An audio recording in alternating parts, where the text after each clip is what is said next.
कृष्णपरब्रह्मणे नमः। ॐ शुक्लाम्बरधरं विष्णुं शशिवर्णं चतुर्भुजं प्रसन्नवदनं ध्यायेत् सर्वविघ्नोपशान्तये।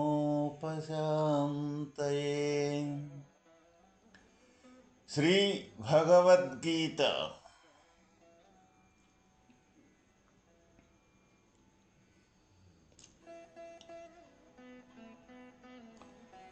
ప్రకృతికి లోబడిన వారందరూ ఈ శ్లోకమున చెప్పబడినట్లు సృష్టికాలమున పుట్టుచు ప్రళయకాలమున లయించుచు రాకడ పోకడల కలిగిందురు. ఆ సంస్కృతి నుండి తప్పించుకొనవలెననినా మాయాధీశుడగు పరమాత్మను జీవుడు తప్పనిసరిగా ఆశ్రయించి తీరవలెను. ప్రకృతిం స్వామవష్టభ్య విసృజామి పునః పునః భూతగ్రామమిమం కృష్ణం మవశం ప్రకృతేర్వశాత్. ప్రకృతికి మాయకు లేక స్వకీయ కర్మకు ఆధీనమయ్యుండుట వలన అస్వతంత్రమైనట్టి ఈ సమస్త ప్రాణి సముదాయమును నేను స్వకీయ ప్రకృతిని అవలంబించి మరలా సృష్టించుచున్నాను. ఎవరైతే ఈ ప్రకృతికి అంటే మాయకు లేక తన సొంత స్వకీయ కర్మకు ఆధీనమై అదే నిజమనుకొని అదే శాశ్వతమనుకొని దానిలోనే మునిగి తేలుతూ ఉండుట వలన అప్పుడు అది అస్వతంత్రం, అంటే తన స్వతంత్రం కాదది, అది లేకనే ఉండట్టు కల్పింపబడినది కాబట్టి అస్వతంత్రమైనట్టుది అది. అటువంటి ఈ సమస్త ప్రాణి సముదాయమును, అటువంటి ఈ సమస్త ప్రాణి ఏ మానవ జన్మో కాదు, మానవులే కాదు, ప్రతి ప్రాణి యొక్క సముదాయమును అని ఇక్కడ మనకు తెలియజేయటం జరుగుతూ ఉన్నది.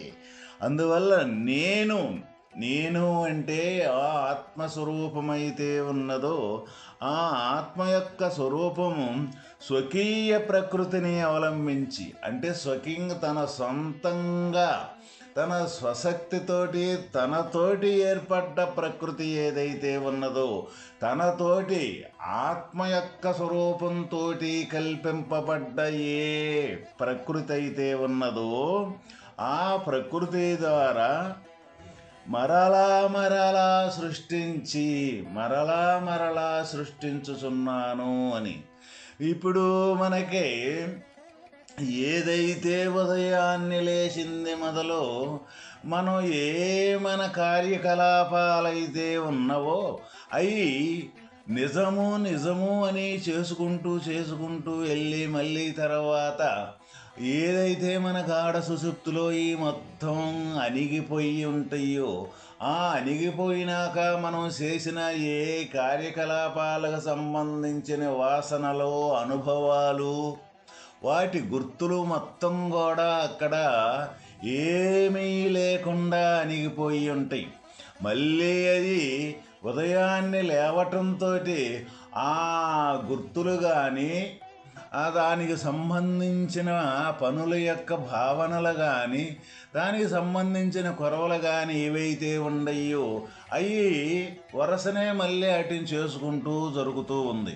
అయితే ఇక్కడ మనకు జరుగుతూ ఉంది ఏమిటి అంటే ఇది నేను అంటే ఈ ప్రకృతి అంటే ఈ శరీరమే నేను అనుకొని ఉండే భావన ఏదైతే ఉందో ఆ భావనతోటి వాస్తవంగా ఇది మొత్తం కూడా పరమాత్మ యొక్క స్థితి అన్న సంగతే మనకు మరుపు చెందుతూ ఉన్నాము. కాబట్టి ఇదే నేను అనుకుంటూ ఉన్నాం కాబట్టి ఈ చక్రములోనే మనం తిరుగుతూ ఉన్నాం. ఇదే ఇక్కడ మనకు భగవానుడు తెలియజేస్తున్నది. అయితే ఈ నేనుకి ఆధారం శరీరమే నేననుకున్న దానికి ఆధారం పరమాత్మ యొక్క సత్తా అంటూ లేకపోతే దీని ఉనికి లేదు. అందువల్ల ఆ సత్తా ఆధారంతో ఈ శరీరమే నేననుకున్న ఏ కల్పన అయితే ఉందో, ఏ కల్పితమైతే ఉందో, ఈ కల్పితంతో మనం ఉదయాన్నే లేవటం, మళ్ళీ మనకు సంబంధించిన కార్యకలాపాలు, పనులు, ఆలోచనలు, భావనలు సాయంత్రం పడుకున్న దాకా చేయటం, మళ్ళీ శుభ్రంగా గాఢ సుసుప్తిలో ఏమీ లేకుండా పోవటం, మళ్ళీ లేవటం. ఇదే మనం ప్రతి ఒక్క జీవరాశి కూడా ఈ విధంగానే ఉంటూ ఉన్నది. అందువల్ల ఈ వలయంలో నుంచి బయటపడాలి అంటే దీనికి ఆధారమైన స్వరూపం ఏ పరమాత్మ యొక్క స్వరూపం ఉన్నదో, నేను నేను అనే మన అంతర్గతంగానే ఆత్మ యొక్క స్వరూపం ఉన్నదో, ఆ ఆత్మ యొక్క స్వరూపం అంటూ కానీ ఆధారం అంటూ లేకపోతే ఈ కార్యకలాపాలనేది మనం చేయలేం. ఇక్కడ ఇదే నేను అనుకుంటూ ఉన్నాం కాబట్టి మనకు తెలిసినా తెలియకపోయినా సరే ఆత్మ యొక్క సత్తా అంటూ లేనిదే మనం ఇవన్నీ కూడా ఎవరం కూడా ఒక్క అడుగు కూడా ముందుకెయ్యలేము. అయితే ఇక్కడ నేను చేస్తున్నాను అనుకుంటూ ఉన్నాం కాబట్టి దీన్నే మాయా మాయా మాయా వలయము అని మనకిక్కడ భగవానుడు తెలియజేస్తున్నారు. అయితే ఇక్కడ జీవుడికి జీవేశ్వరుల యొక్క భేదము చక్కగా వివరింపబడినది. ఎవరు అంటే ఇక్కడ జీవుడు శరీరాన్ని ఆపాదించుకొని శరీరానికి సంబంధించిన కార్యకలాపాలు చేస్తూ ఇదే నిజం అనుకొని ఉండేవాడెవడైతే ఉన్నాడో ఆడే జీవుడు.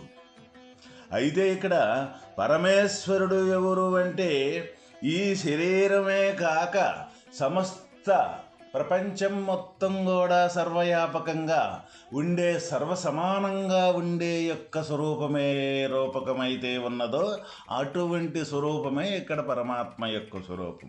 అప్పుడు జీవుడు ఎక్కడున్నాడు? శరీరం అనే పరిధిని ఆపాదించుకొని ఈ జీవుడు ఉన్నాడు.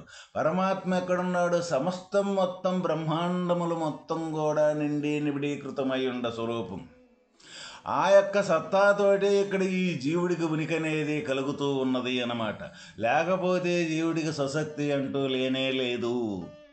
అందువల్ల ఎవరైతే ఇక్కడ ఈ నిత్యకృత్య స్వకీయ కర్మలు మనకు ఆపాదించుకున్న కర్మలు ఏవైతే ఉండయో వీటితోటే మనం తిరిగి వీటితోటే జీవన విధానం గడుపుతూ ఉన్నప్పటికీ కూడా ఈ వాస్తవమైన మనకు ఆధారమైన స్వరూపం పరమాత్మని ఎవరైతే గుర్తించలేకపోతూ ఉంటారో తప్పనిసరిగా ఇక్కడ మళ్ళీ జననం అనేది మరణం అనేది ఈ చక్రంలోనే తిరుగుతూ ఉండాల్సిందేని ప్రతి ఒక్కరము.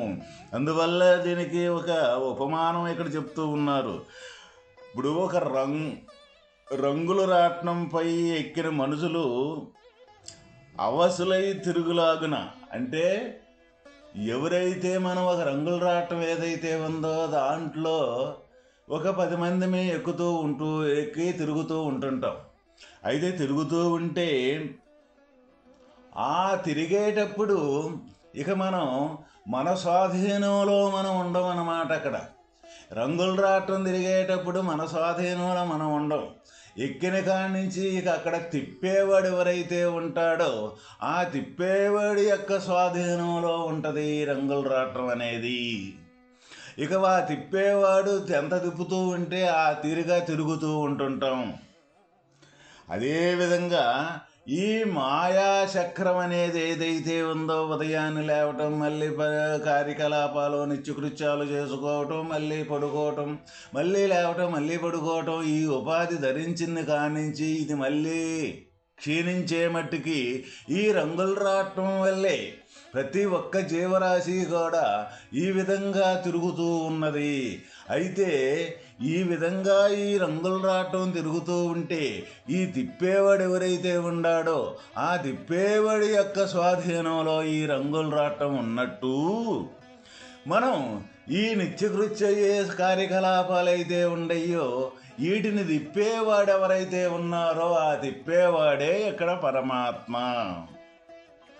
అందువల్ల పరమాత్మ యొక్క స్వాధీనంలో ఉన్నది. కానీ ఇది మొత్తం మన ఈ ప్రాణికోటి సముదాయం మొత్తం, లేకపోతే ఈ ప్రాణికోటికి ఎలాంటి ఉనికి అంటూ లేనే లేదు.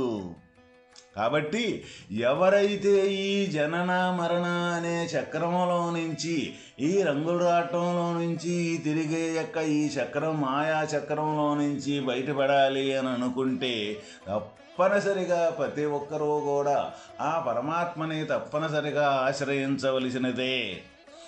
ఆశ్రయించవలసిందే తప్ప వేరే మార్గం అంటూ ఇక లేనే లేదు. లేకపోతే ఇక్కడే తిరుగుతుంటాం. పుట్టడం పెరగటం సావటం, పుట్టడం పెరగటం సావటం, ఇంతకన్నా ఈ ప్రపంచంలో రెండోది ఇంకోటి ఏదో లేదు. అయితే మనం అనుకుంటుంటాము, నేను ఏదేదో సాధించాను, నేను గొప్ప ధనవంతుణ్ణయ్యాను, మొట్టమొదట ఏమీ లేకుండా అని అనుకొని కొంతమంది మనం అనుకుంటూ ఉంటాం.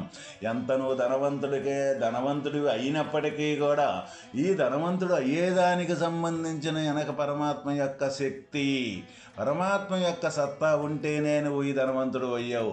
కానీ మనం అది మరిచిపోతూ ఉంటాము. ఒక్కొక్కరు అనుకుంటారు, నేను ఎంతో విద్యను సాధించాను, నేను ఎంతో గొప్ప విద్యావంతుణ్ణి, ఏదో పేరు ప్రఖ్యాతలు తీసుకొచ్చాను అనుకుంటాం. ఇవన్నీ కూడా ఈ మాయా చక్రానికి సంబంధించినయే. ఈ మాయా చక్రంలో తిరిగే ఇవన్నీ కూడా ఎందుకు అంటే, ఒక రోజుండి ఇంకొక రోజుకి లేకుండా ఉండే అది వాస్తవం కానే కాదు.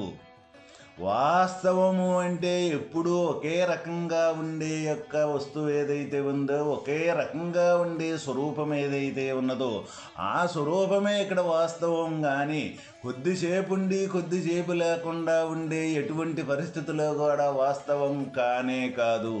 ఇది అవాస్తవం అని మనం ప్రతి ఒక్కరం కూడా విచారించితే ప్రతి ఒక్కరికి కూడా ఇది అవాస్తవని గోచరం అవుతూ ఉంటుందన్నమాట.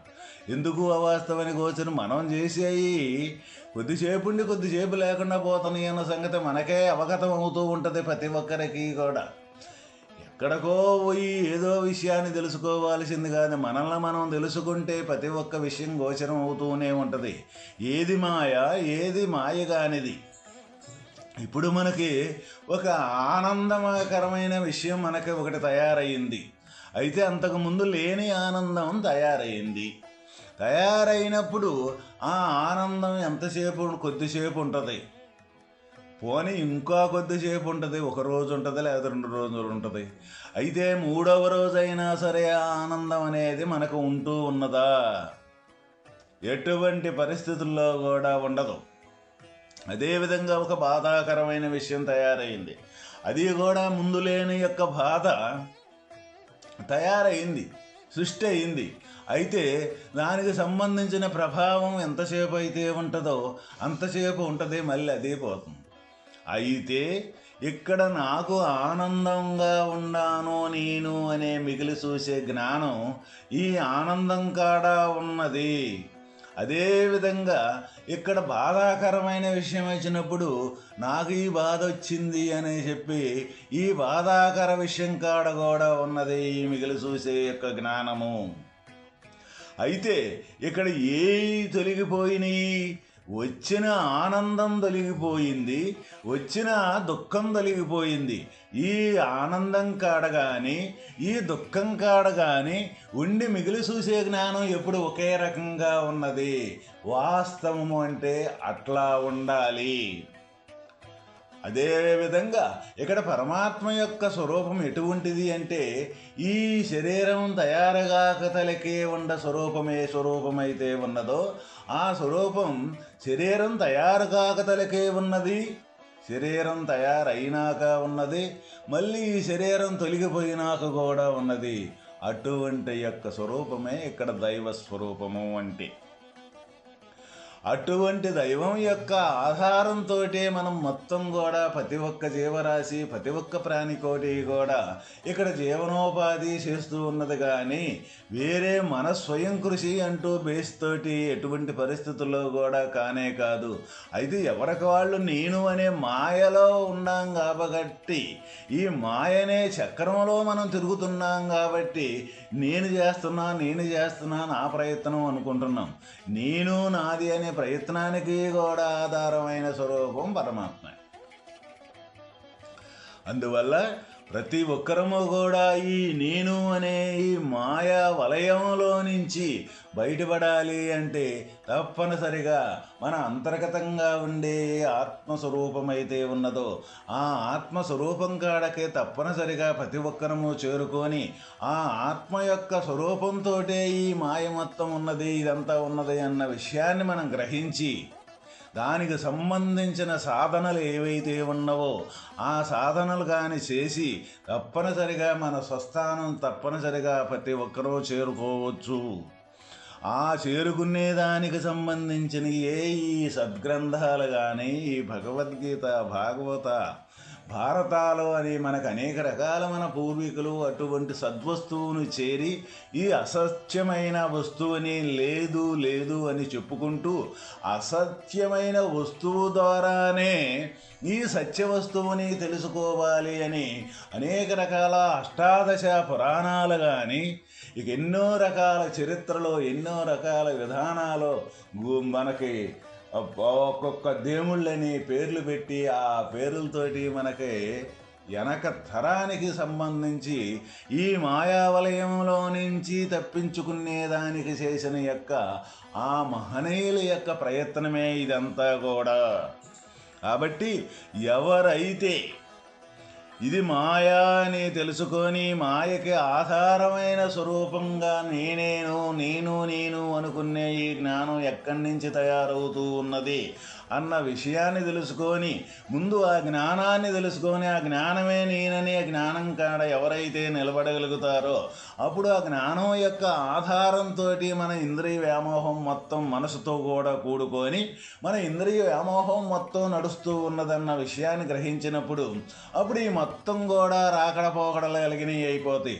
అట రావటం అట పోవటం, అట రావటం అట పోవటం జరుగుతూ ఉంటుంది అన్నమాట మనలో. అది అనుభవపూర్వకంగా ఎవరికైతే తేటతెల్లంగా అర్థమవుతూ ఉంటుందో అప్పుడు జ్ఞానంగా తను నిలబడగలుగుతాడు. అప్పుడు జ్ఞాన స్వరూపమే తాను అవ్వగలుగుతాడు. అప్పుడు జ్ఞానమే తానయ్యి మొత్తంగా మన కార్యకలాపాలు ఎవరైతే చేయగలుగుతారో ఇవన్నీ కూడా తనకు తెలియపడకుండానే ఎక్కడికెక్కడే పుట్టి ఎక్కడికెక్కడికే విలీనమైపోతూ ఉంటాయి. అప్పుడు నిలబడగలిగే సత్తా ఎవరికి ఉందంటే జ్ఞానంగా తను నిలబడగలుగుతాడు. అప్పుడు ఇవన్నీ అబద్ధంగా అయిపోతాయి తనకి. అటువంటి జ్ఞానాన్ని సంపాదించిన వాడికి ఇదంత అబద్ధం అవుతుంది. అప్పుడు సృష్టి మొత్తం అబద్ధం అయిపోద్ది అనమాట. సృష్టి లేనప్పుడు ఇక దాన్ని గురించి నిజమని అబద్ధమని చెప్పుకునేవాడు కూడా ఇంకొకడు ఉన్నాడు. ఉండే స్వరూపం ఏదైతే ఉందో సృష్టికి ముందు, సృష్టి తర్వాత, సృష్టి అప్పుడు కూడా ఈ 3 తరగతుల్లో కూడా వాస్తవికంగా నిలబడ ఉండ స్వరూపమే తాను అయి ఉండటమే ఇక్కడ వాస్తవమైన మన పరమాత్మని దరిచేరటము అంటే ఆ దరిచేరేదానికి సంబంధించిన విధానాన్ని ఇక్కడ భగవద్గీతలో భగవానుడు అర్జునుడి నెపమున మన ప్రజానీకానికి మొత్తానికి కూడా అనేక రకాలు ఇక్కడికి రంగులు రాట్నం అని ఒక ఉపమానం ఇచ్చాడు. అట్లా ఒక రకం కాదు. మరి పోతే బంగారము అని చెప్తాడు. బంగారం అనేక రకాల వస్తువులు చేసినప్పటికీ కూడా ఆ బంగారం యొక్క అన్ని వస్తువుల్లో మూలమైన స్వరూపం బంగారమే.